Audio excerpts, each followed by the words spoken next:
One of the things we're going to be redoing is your parks. I'm very good at grass because I have a lot of golf courses all over the place. I know more about grass than any human being, I think, anywhere in the world. It will come as no shock to you that Donald Trump, I believe, is a weakling and a coward. And yesterday, it was on full display. He acts like a big, bold, tough guy when he's in front of conservatives and on their radio shows and doing their TV interviews, that he's a bold man of action. Called himself a war hero the other day because he authorized the mission where planes flew into harm's way to bomb Iran. That makes him a war hero. Well, yesterday he was on the show, the Todd Starnes Show, and he broke the news in real time that I'm keeping this a secret except to you and all of your listeners, that I'm going to go out on patrol tomorrow or today. Later today, it was yesterday. So I'm going to go out on patrol with the FBI and the military and the cops. And we got to, what did he say? So we're going to do a job. And it broke the brains of everybody. Whoa, what? He's going to go out. He's going to patrol the streets with them. Brittany Page and I immediately left the house. We immediately tried to furiously find where he was going to be. And when we found out where he was, we headed to Anacostia across the river. Donald Trump, though, I will tell you now, spoiler alert, did not patrol the streets of Washington, D.C. Weak, feckless, coward, fundamentally afraid to face the public. Fundamentally, he's a tough guy when he says it. Oh, yeah, we're going to go out there. We're going to patrol with the military. We got a job to do. But then he goes and gives a rambling speech in front of the Anacostia police station. And then immediately, as soon as it was over, got out of there. As soon as he was done making his remarks, beat feet, got right back to the White House. Southeast D.C., across the river, Anacostia, too scary for Donald Trump. Even while there are dozens and dozens of cops and authorities and National Guard out there to witness his rambling nonsense.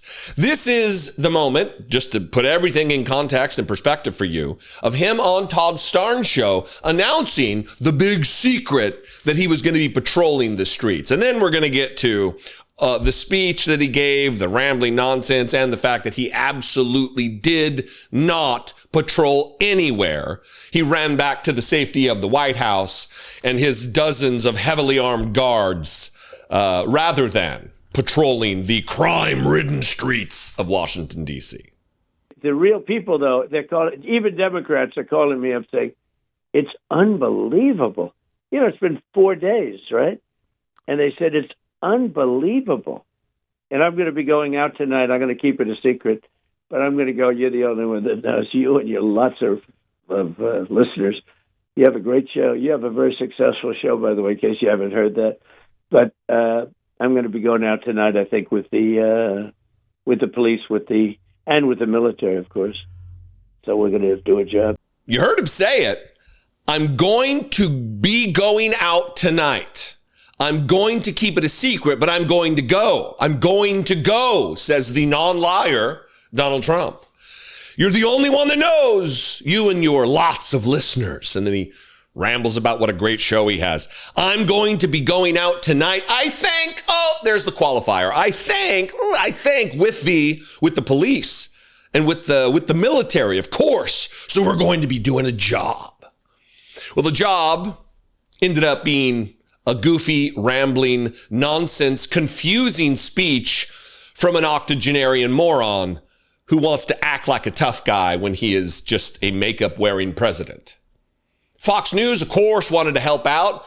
They ran with this chyron for a long time while he was speaking.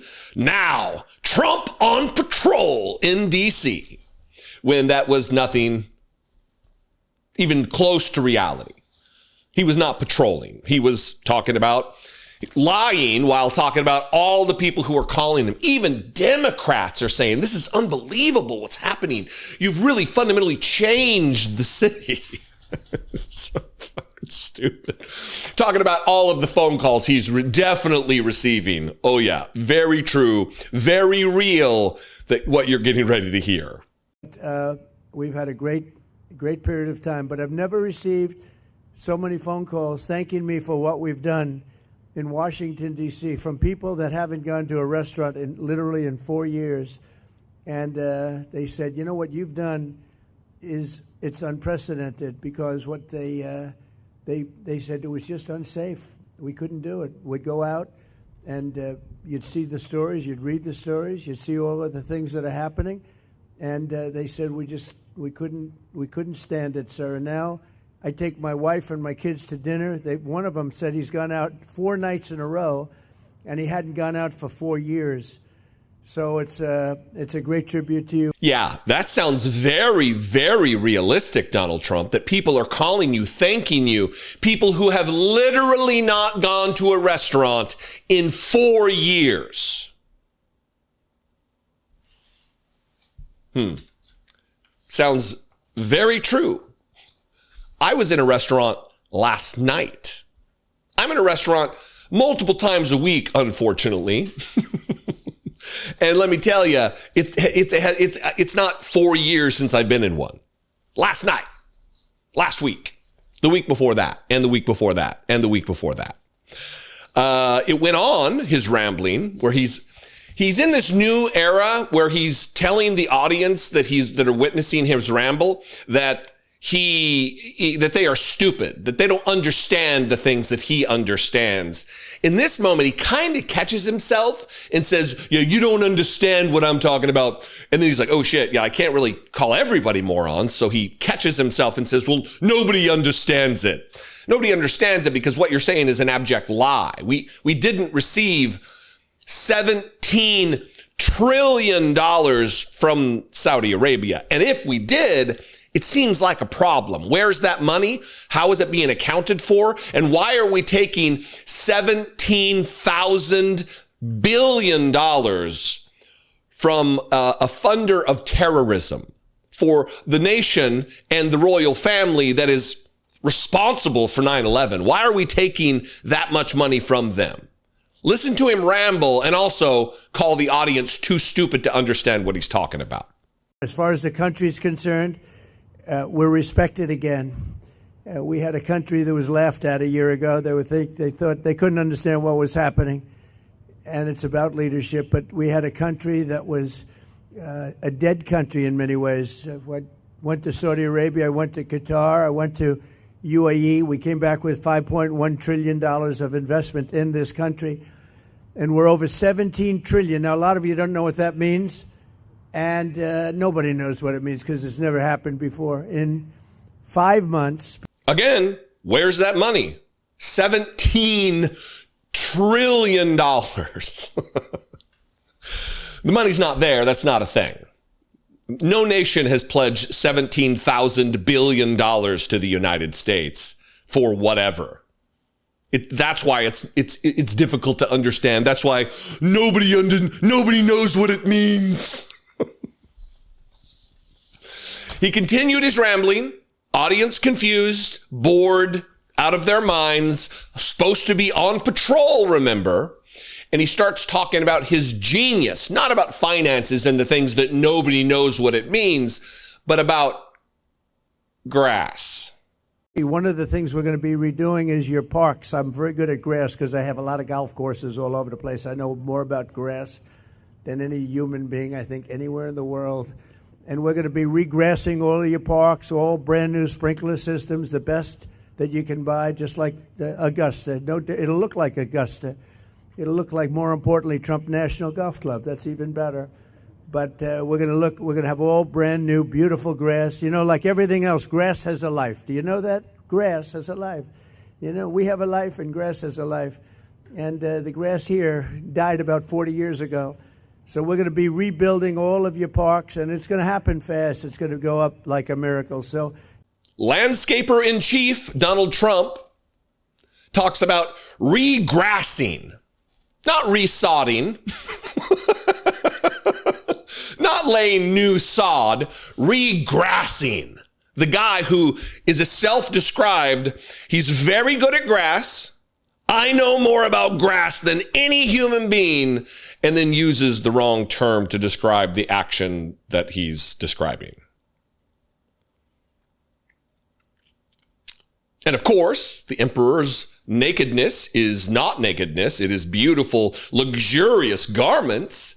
Pam Bondi took to the airwaves to back Donald Trump's play about the regrassing and the beautification of the city of Washington, which is strange because if you have a war zone, let me tell you what they're not focused on right now in Gaza. It's where grass is. When you have a war zone or a wildly dangerous city like Washington, D.C., they claim, why focus on the grass, dear leader? Why not focus on the murder, not the grass? But, this tells you all that you need to know. Here's Pam Bondi touting the accomplishments and the grass genius that is Donald Trump. Because we are going to keep all of America safe thanks to the direction of Donald Trump. And he's also going to make America clean, as you were talking about earlier. The president is so excited about fixing up D.C. All new grass, sprinkler systems, our monuments, getting rid of the graffiti. And that's what people are loving. Sean, you only hear from the minority who are out there screaming and yelling that they don't want this. But the people of D.C. are actually thanking our officers, all of our federal, state, and local officers, when they're out there all night long fighting to keep America safe. And I think it's crystal clear because the homicide rate has been none this last week. If you're asking yourself, why is the Attorney General, the head of the Department of Justice of these United States, on the lawn of the White House, not in an office at the DOJ or out in front of the DOJ? Why is she at the White House? This person who runs the independent Department of Justice, why is she out there talking about the grass and not about crime? Why is she out there just defending Donald Trump and backing the play of Donald Trump rather than her job? I would have the same question. We should all be asking that question, should we not? You can do so in the comments below. What other questions do you have for Pam Bondi and Donald Trump? You can also call the voicemail line, 714-576-4054. And of course, as always, you can email me daily at Dollemore.com. Please consider supporting this work if you want to help support independent media and I bring you value. If those two things map onto one another, if the stars align and those both are true, please consider supporting this work. First and foremost, you can go to patreon.com/IDoubtItPodcast. And secondly, you can become a channel member on YouTube by clicking the join button below the video or on the channel. I would appreciate it very much. Follow me on social media. I am at Dollemore just about everywhere. We got a new Facebook page for the Dollemore Daily on Facebook, of course, because it's a Facebook page. And you can follow that there. There'll be a link in the description. I'd love to see you over there. Anyway, I'll see you next time. Be genuine. Take care of one another.